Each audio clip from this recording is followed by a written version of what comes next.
कहानी की शुरुआत हॉलीवुड सिटी से होती है, जहां पर एक घर में हम इवान और उसकी फैमिली को देखते हैं, जिसमें उसकी वाइफ और एक बेटा और एक बेटी है। इनका एक डॉग है जिसका नाम मंकी है। इवान अपनी फैमिली के साथ अच्छा टाइम बिता रहा होता है, तभी उसकी बीवी बताती है कि उसे बच्चों के साथ वीकेंड पर जाना है 7 दिनों के लिए। इवान को काम है, इसीलिए वो घर पर ही रहेगा। नेक्स्ट सीन में हम लोग देखते हैं कि वह अपने बच्चों के साथ वीकेंड पर चली जाती है। इवान अब घर पर अकेले है। रात के समय जब वह अपने कंप्यूटर पर काम कर रहा होता है, उसी वक्त बारिश भी हो रही होती है। तभी उसके दरवाजे पर कोई आता है। इवान जब दरवाजा खोलता है तो उसे बारिश में भीगी हुई 2 लड़कियां दिखाई देती है, जिनमें से एक का नाम बेला है और दूसरी का नाम जेनेसिस है। वह इवान को बताती है कि हम एक पार्टी में जा रहे थे, लेकिन अचानक हम रास्ता भटक गए और बारिश के कारण हमारे फोन भी भीग गए हैं और बंद हो गए हैं। उनकी बात सुनकर इवान उनकी मदद करने के लिए अपने घर के अंदर आने को कहता है, जहाँ सबसे पहले वह उन्हें टॉवल देता है और एक लड़की को आईपैड भी देता है, ताकि वह उसकी पार्टी की लोकेशन का पता लगा सके। लड़की आईपैड पर सर्च करके देखती है कि उसकी पार्टी की लोकेशन यहाँ से बहुत दूर है। इसीलिए इवान उन दोनों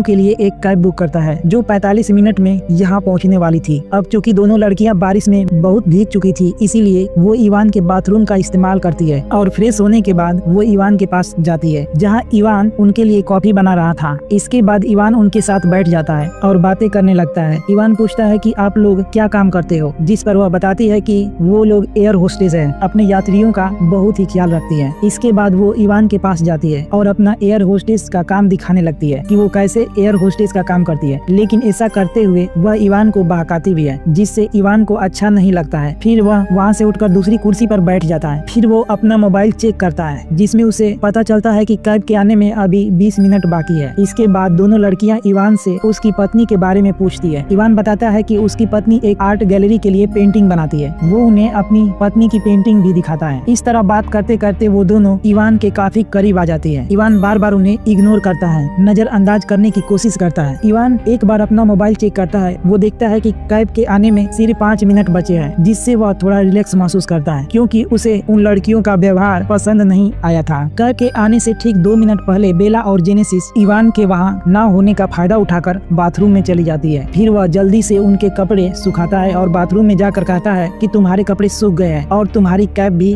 बाहर आ गई है, लेकिन अंदर वो दोनों नहाने का मजा ले रही है और उसकी बातों को नजरअंदाज कर रही है। जब इवान के बार बार कहने पर भी वो बाहर नहीं आती है, तो इवान अपनी आंखें बंद करके उन्हें कपड़े देने के लिए बाथरूम के अंदर चला जाता है। लेकिन जब वह अंदर जाता है तो देखता है कि लड़कियों को कोई नया अटेंशन मिल रहा है। फिर वह दोनों इवान को अपने साथ आने को कहती है और वह इवान से चिपकने लगती है। वो लोग नंगी होती है, उन लोगों ने कोई भी कपड़े नहीं पहने होते हैं, इसीलिए वह उन्हें नजरअंदाज करने की पूरी कोशिश करता है। लेकिन जब वे दोनों इवान के बहुत करीब आ जाती है, तो वो अपनी भावनाओं पर काबू नहीं रख पाता और बाथरूम में उनके साथ इंटीमेट होने के बाद बेडरूम में भी उनके साथ इंटीमेट हो जाता है। कैब ड्राइवर कुछ देर तक इंतजार करता है और फिर वहाँ से चला जाता है। अगली सुबह जब इवान उठता है तो वो दोनों लड़कियों को वहाँ नहीं पाता और सोचता है कि शायद वो वहाँ से चली गई होगी। लेकिन तभी उसे किचन से उनकी हंसी की आवाज सुनाई देती है। जैसे ही वो किचन में जाता है तो देखता है कि उन्होंने किचन को बर्बाद कर दिया है। उसे तभी उसकी वाइफ की वीडियो कॉल आती है और वो उनसे बात करने के लिए बाहर जाता है और अपनी पत्नी से बात करने के बाद वह अंदर आता है और गुस्से में उनसे कहता है कि जल्दी से अपने कपड़े पहनो और मेरे घर से निकल जाओ। लेकिन कुछ देर बाद वह देखता है कि वो दोनों उसकी पत्नी की आर्ट को खराब कर रही है। अब इवान गुस्से में उनसे कहता है कि मैं अभी पुलिस को बुला रहा हूँ और अगर तुम जेल जाने से बचना चाहती हो तो यहाँ से तुरंत चली जाओ। यह सुनकर बेला और जेनेसिस हंसने लगती है। वह कहती है कि हम दोनों कम उम्र के हैं और तुमने कल रात हमारे साथ जो काम किया है वो कानूनन अपराध है, इसीलिए अगर तुम पुलिस को बुलाओगे तो पुलिस तुम्हें ही पकड़कर जेल में डाल देगी। यह सुनकर इवान सोचता है कि उसने कल रात कितनी बड़ी गलती कर दी। तभी कोई दरवाजे की घंटी बजाता है। जब इवान दरवाजा खोलता है तो वो किरण की दोस्त को देखता है, जहाँ वह इवान से पूछने आई थी कि क्या उसे कुछ चाहिए। उसे देखकर इवान काफी डर जाता है कि कहीं उसे घर पर बेला और जेनेसिस न दिख जाए। उनकी बातचीत के दौरान अचानक जेनेसिस बाहर आ जाती है और इवान से चिपकने लगती है। यह देखकर इवान की वाइफ की दोस्त विवियन को लगता है कि इवान का उस लड़की के साथ चक्कर चल रहा है, जिसकी वजह से वह गुस्से में उसे गाली देकर वहाँ से चली जाती है बिना कुछ जाने हुए। इस वजह से इवान उन लड़कियों को तुरंत वहाँ से जाने के लिए कहता है। इवान उन दोनों को कार में बैठाकर वहाँ से ले जाता है और कुछ दूर जाने के बाद एक घर के सामने छोड़ देता है। वहाँ से इवान वापस अपने घर आता है और देखता है कि बेला और जेनेसिस ने उसके घर को बहुत ही गंदा कर दिया था। इसीलिए वह सबसे पहले अपने घर की सफाई करता है और फिर अपना आर्किटेक्ट का काम करने बैठ जाता है। तभी उसे अपने घर में कुछ गिरने की आवाज सुनाई देती है। वह देखता है कि उसकी फैमिली फोटो नीचे गिर गई है। अब जैसे ही वह उस फोटो को उठाने के लिए नीचे झुकता है तो जेनेसिस पीछे से उसके सिर पर वार करती है और उसे बेहोश बेहोश कर देती है। कुछ देर बाद जब इवान को होश आता है तो वह खुद को रस्सियों से बिस्तर से बंधा हुआ पाता है। वह जेनेसिस को अपनी रस्सी खोलने के लिए चिल्लाता है, लेकिन वह उसकी एक नहीं सुनती। तभी इवान की बेटी की स्कूल यूनिफॉर्म पहनकर बेला आती है और दोनों एक साथ इवान के कपड़े उतारने लगती है, लेकिन इवान उन्हें रोकने की पूरी कोशिश करता है। उसी समय उसके फोन पर उसकी पत्नी का वीडियो कॉल आता है, जिसमें जेनेसिस इवान से कहती है कि अगर तुम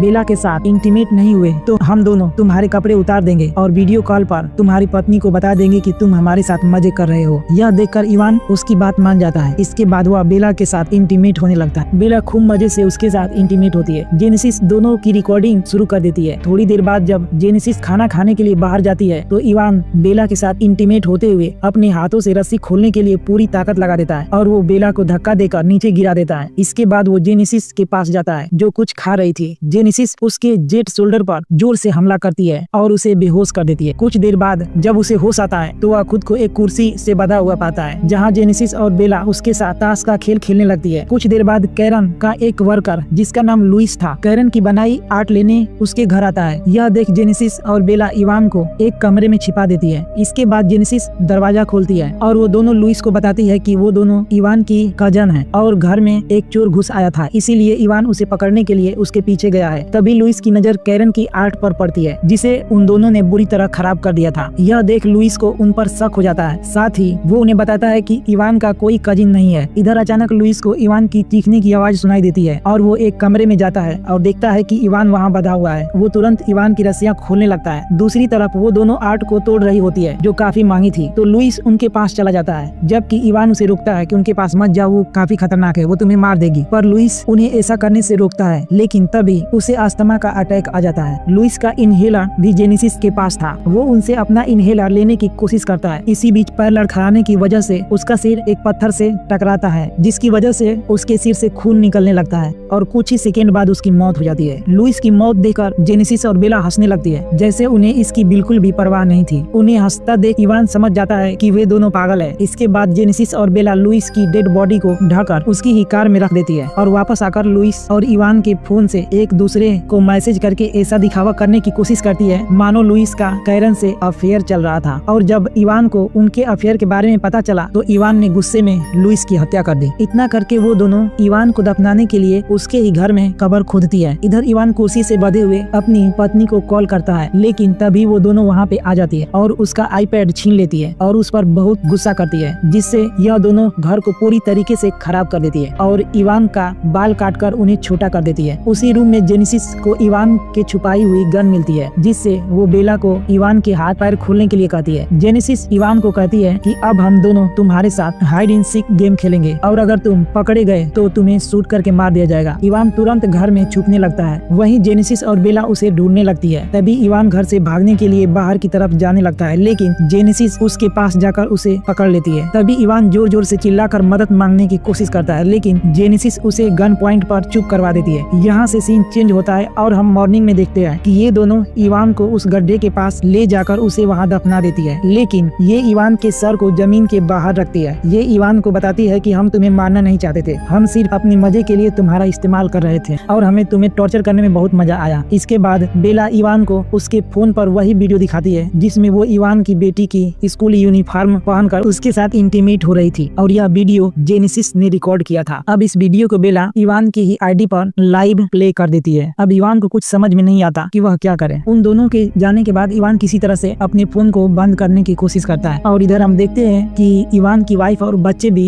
घर पर आ गए हैं और वो देखते हैं कि घर की हालत बहुत ही खराब है। वो लोग ये सोचते हैं कि शायद कि उनके डैड ने घर पे पार्टी की है अपने दोस्तों के साथ और इसी के साथ ये मूवी यहीं पर समाप्त हो जाती है। तो आप सभी को ये वीडियो कैसी लगी? अच्छी लगी हो तो लाइक कर दीजिए और चैनल पे नए हो तो चैनल को सब्सक्राइब कर दीजिए।